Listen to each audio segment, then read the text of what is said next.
So here's what happened. In certain corners, the student wasn't trail braking enough, even though he knew the technique.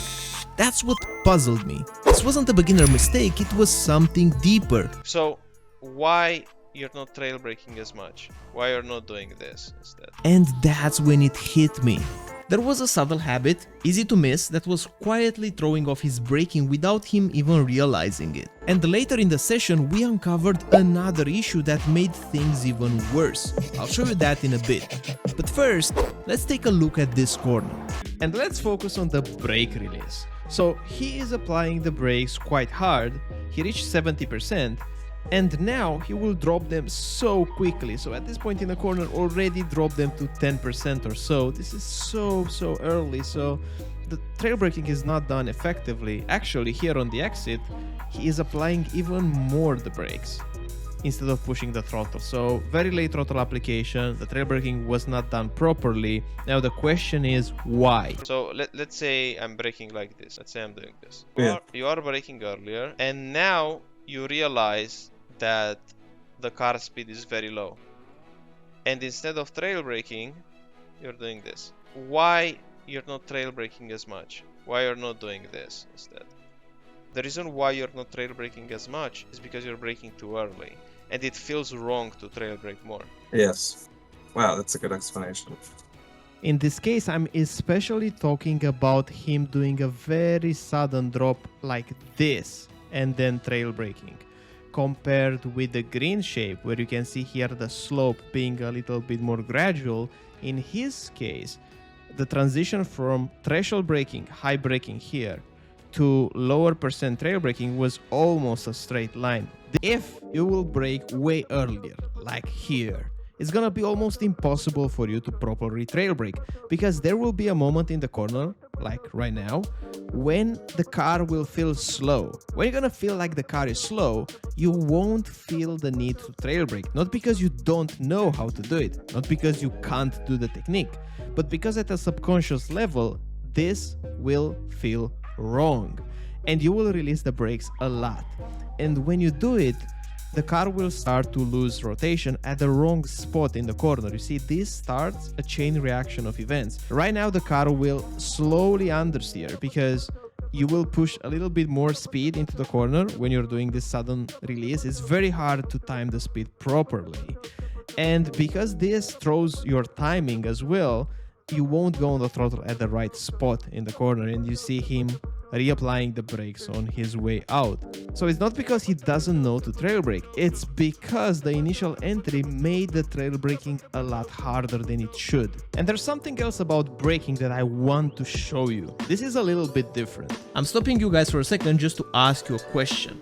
Would you like to see this kind of format a little longer? Something like 25-30 minutes? Just let me know in the comment section, because the other braking mistake was a little different.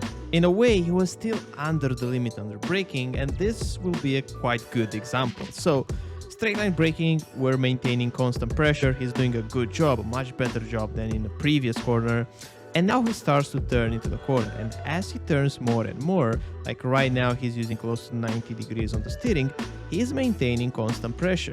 Now he's increasing the steering even more, still maintaining constant pressure, and then he's releasing. So there's a subtle thing here going on.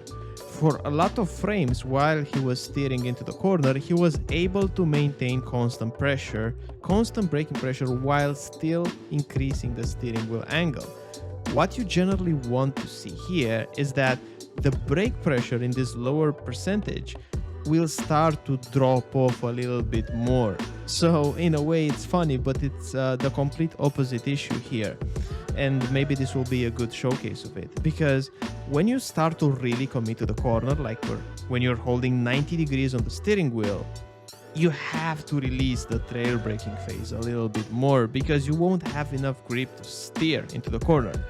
If you do have the grip to steer, and he does, because he's able to take the corner, then it means that we were under the limit.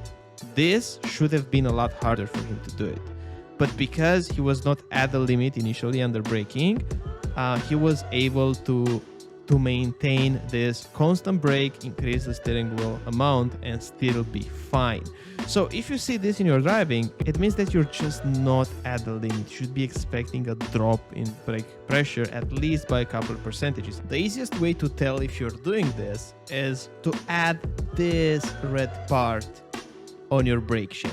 So just increase the brake pressure a lot more on the trail brake while you're still rotating the wheel into the corner. Because if the car will still take it, you are for sure under the grip limit. You shouldn't be able to do this. So just to test that your entry is at the limit, brake even more and turn even more and see if the front tires will go past the grip limit. And also look what he's doing on his way out. So right now, he is pushing the throttle, but he still has a little bit of brakes engaged, you see? Still on the throttle, still on the brakes, still on the throttle, still on the brakes. Close to 100% on the throttle, still holding a little the brakes, you see? He releases the brakes completely just here. This is so late, the tire will just overheat. So make sure that you're looking on telemetry and you're not accidentally holding 1% on the brakes. You will just overheat the tires more. And in all honesty, this is just free lap time that you can lose. So make sure you're increasing a little bit the dead zone in the pedal if you notice this. So I hope you learned something and you're gonna be able to apply it in your own driving.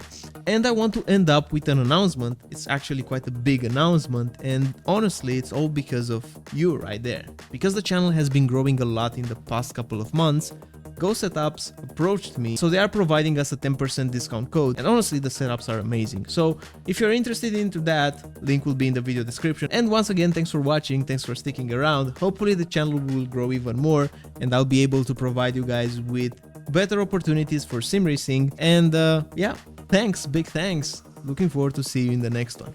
Bye bye.